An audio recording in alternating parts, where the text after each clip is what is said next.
और हम लोग एक स्मार्ट गांव पे, वो स्मार्ट गांव आप देख रहे होंगे कि एक रोड है और ये सड़क उसकी इतनी स्मार्ट हो चुकी है कि अब ये रोड जो है ये धान बोने के काम पे आ रही है। हमारे देश में कोई भी काम बिना कमीशन का होता नहीं है, तो वही कमीशन खोल के चक्कर पे इतने सारे ग्रामीणों के साथ में अन्याय किया जा रहा है। देखिए विधायक जी, मैं आपको दीदी भी करता हूँ, आपसे उम्मीद भी करता हूँ, क्योंकि ये हमारे लोग, ये हमारा गांव है, ये हमारे लोग हैं, ये जितने भी लोग हैं, इन्होंने सब ने आपको वोट दिया और आप सबका प्रतिनिधित्व करती है क्षेत्र के विधायक। पता है कि दिक्कत सबको है, पता है कि परेशानियां सबको, लेकिन आवाज़ सिर्फ और सिर्फ कुछ चंद लोग उठाते हैं। लोगों को लगता है कि हमारा है, इससे ज़्यादा हम नहीं कर सकते, क्योंकि 10 टिप गिरेगा और बिलिंग होगा 50 टिप, तो हम सीसी रोड एक बार बनेगा तो दोबारा बिलिंग तो हो नहीं पाएगा। ये भी सच्चाई है। जिस समय पानी गिरता है उस समय इस रोड का हालत बद से बदतर हो जाता है। मतलब क्या आप इसमें पैदल चल पाएंगे? ग्रामीणों का कहना है कि एक बार आप बात कर लीजिए यहाँ के शासन से, एक बार यहाँ के सरपंच से और यहाँ के विधायक महोदय से कि क्या हम इस सड़क पे मछली पालन का कार्य भी कर सकते हैं क्या?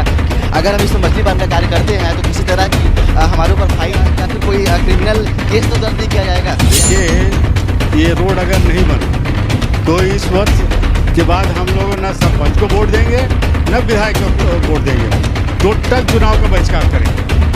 सड़क है तो उसमें भी बोले थे कलेक्टर साहब कि हम लोग 4 दिन के अंदर इस रास्ता को बनवाएंगे। अरे तो आप नहीं समझे दीदी, मुख्यमंत्री चले गए ना, आप ना बनेंगे, हम नहीं बनाएंगे। ये आपके लोग हैं और बेटा हम आपके इंतजार पे बैठे होंगे। चलिए धान पाकने के पहले एक बार आप यहाँ पर आएंगे। हमारे देश के प्रधानमंत्री मोदी जी स्मार्ट सिटी बनाते हैं और उससे नीचे वाला नेता जो शहर पर रहते हैं वो स्मार्ट टाउन बनाते हैं, और उससे भी जो नीचे नेता रहते हैं वो क्या बनाते हैं, स्मार्ट गांव बनाते हैं। और हम लोग एक स्मार्ट गांव पे हैं। वो स्मार्ट गांव आप देख रहे होंगे कि एक रोड है और इस रोड पे इतना स्मार्ट हो चुका है ये गांव, और ये सड़क उसकी इतनी स्मार्ट हो चुकी है कि अब ये रोड जो है ये धान बोने के काम पे आ रही है। ये रोड क्योंकि चलने के लायक नहीं बची है, ये रोड क्योंकि यहाँ के नेता इतने एक्टिव हैं, यहाँ का प्रशासन इतना एक्टिव है और यहाँ के जो शासन है वो इतना एक्टिव है कि इस रोड को चलने के लायक उन्होंने छोड़ा नहीं। तो ये सब जितने भी गाँव वासी हैं और जितने भी मोहल्ले वासी, उन्होंने सोचा क्यों ना इस सड़क पे कुछ धान बो दिया जाए। शासन 2500 रुपये तो दे ही रहा है, कुछ फ़ायदा भी मिल जाएगा, कुछ धान होगा तो। कैसे गलत बोल रहा हूँ? सही बोल रहे हैं, सही बोल रहे हैं। एक चीज़ आपको और बताना चाहूँगा, ये जो सड़क है ना, इस सड़क के लिए पैसे भी पास हो चुके हैं। लोगों के द्वारा जो पता चलता है उसमें कहा जाता है कि पैसे तो पास हो गए हैं, लेकिन क्या है आपस में कुछ लोगों का सामंजस्य नहीं बैठ रहा है। और आप लोग समझ रहे होंगे कि सामंजस्य किस चीज़ का नहीं बैठता है।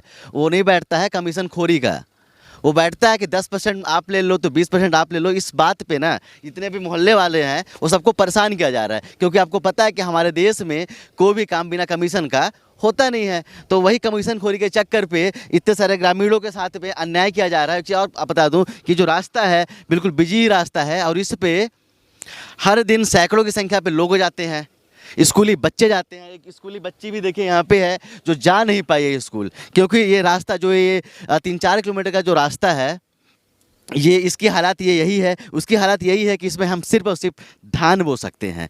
गलत बोल रहा हूँ? सही बात है। तो अच्छा चलिए पूछता हूँ कुछ अच्छा एक चीज़ आपको और बताना चाहूँगा कि ये जो इतने लोग यहाँ पे इकट्ठे हुए हैं ये किसी नेता के कहने पे इकट्ठे नहीं हुए हैं। इनका जो श्रेय जाता है ये हमारे चाचा जी को जाता है। बहुत बहुत धन्यवाद कि आपने लोगों को जागरूक किया है, और बहुत बहुत धन्यवाद कि आपने सब इनको बताया कि नहीं ये सड़क हमारी है और ये सड़क बननी चाहिए। और हम लोग को इतना तकलीफ़ है इस सड़क से कि देखिए स्कूल के बच्चे लोगों की गाड़ी नहीं आ पा रही है यहाँ, स्कूल गाड़ी को नहीं लाते हैं कि ये रोड ख़राब है। हमारे बच्चे जो हैं पैदल जाते हैं, मोटरसाइकिल चलाना बड़ा दुर्लभ हो गया है, इसमें बड़ा परेशानी है इस रोड से भाई। हाँ, बच्चे आते हैं लेकिन स्कूल बस नहीं आती। स्कूल बस इसलिए नहीं आती है क्योंकि स्कूल बस इसमें चल ही नहीं पाएगी। स्कूल अगर इसमें आएगी तो स्कूल बस यहीं पर फंस के रह जाएगी। चलिए कुछ माताएं भी हमारे साथ में हैं। अब ये तो नहीं पूछूंगा कि क्या दिक्कत हो रही, दिक्कत तो बिल्कुल हो रही है ना।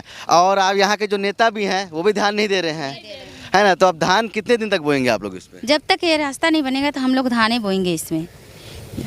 अच्छा विधायक जी से कंप्लेन किए थे? अच्छा माता जी विधायक जी से कंप्लेन किए थे? बोले थे, लेकिन ये रोड में हम लोग चलते हैं, बूढ़े बुजुर्ग तो गिर जाते हैं। हाँ, बहुत परेशानी है।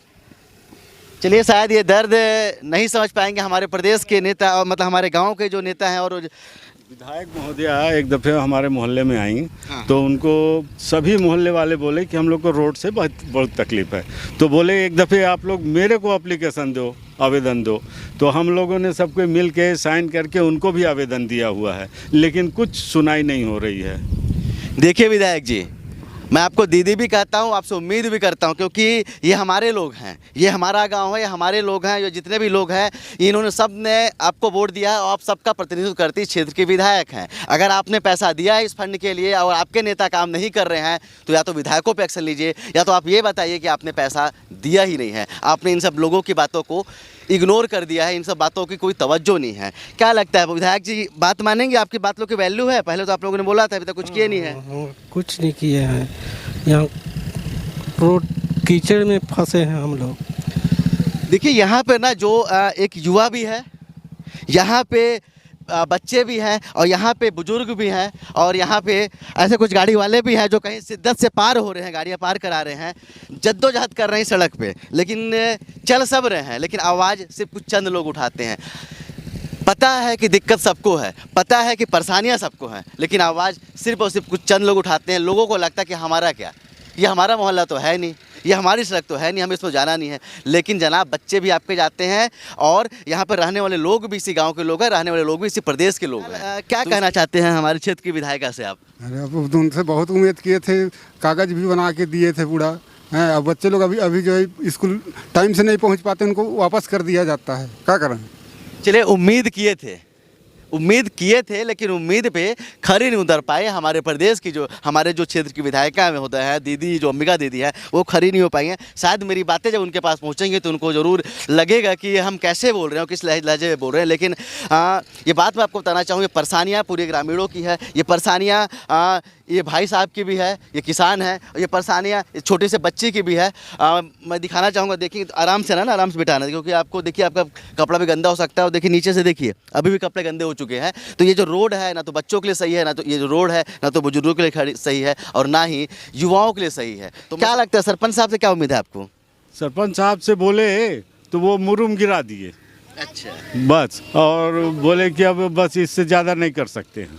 इससे ज़्यादा हम नहीं कर सकते, क्योंकि एक 10 ट्रिप गिरेगा और बिलिंग होगा 50 ट्रिप का। तो हम और सीसी रोड एक बार बनेगा तो फिर दोबारा बिलिंग तो हो नहीं पाएगा, ये भी सच्चाई है। क्या बोल रहे थे आप कि अपने इसी मुद्दे पे वोट दिया था? जी, ये रोड बनाने के लिए उनको कहा गया था कि, तो बोले बिल्कुल रोड बनेगा, ये भी रोड बनेगा और वो एक रोड है उसको भी निकालूंगा।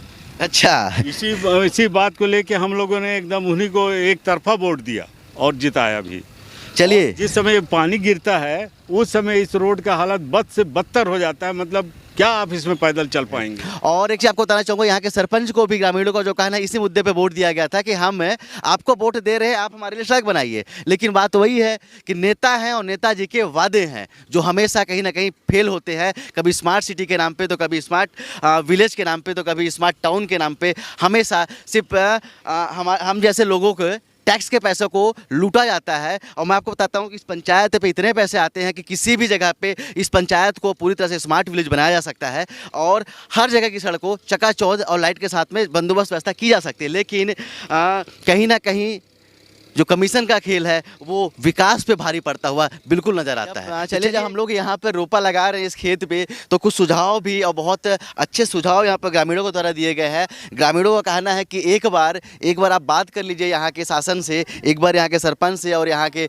विधायक महोदय से कि क्या हम इस सड़क पे मछली पालन का कार्य भी कर सकते हैं क्या। कि अगर हम इसमें मछली पालन का कार्य करते हैं तो किसी तरह की हमारे ऊपर फाइन या फिर कोई क्रिमिनल केस तो दर्ज नहीं किया जाएगा, ये ऐसा ग्रामीणों का कहना है। सही कह रहा हूँ मैं? ऐसे ही आप लोगों की कुछ डिमांड है क्या कि अगर इस पे मछली की खेती करना चाहते हैं आप लोग? बिल्कुल। अब क्या है, हम तो ऐसे ही बेरोजगार हैं और सड़क पे इतना पानी भरा हुआ है जगह जगह, तो हम लोग सोच रहे हैं कि मछली बीज ला के इसमें बीज डाल दें तो शायद अगर कुछ वो इससे अगर हम लोग को फ़ायदा मिले तो हम ये सड़क को मरम्मत करवाएं।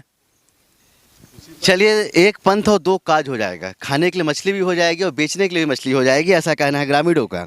तो देखिए, ये रोड अगर नहीं बना तो इस वर्ष के बाद हम लोग ना सरपंच को वोट देंगे न विधायक को वोट देंगे, टोटल चुनाव का बहिष्कार करेंगे हम लोग। ये आप सभी लोग का मानना है?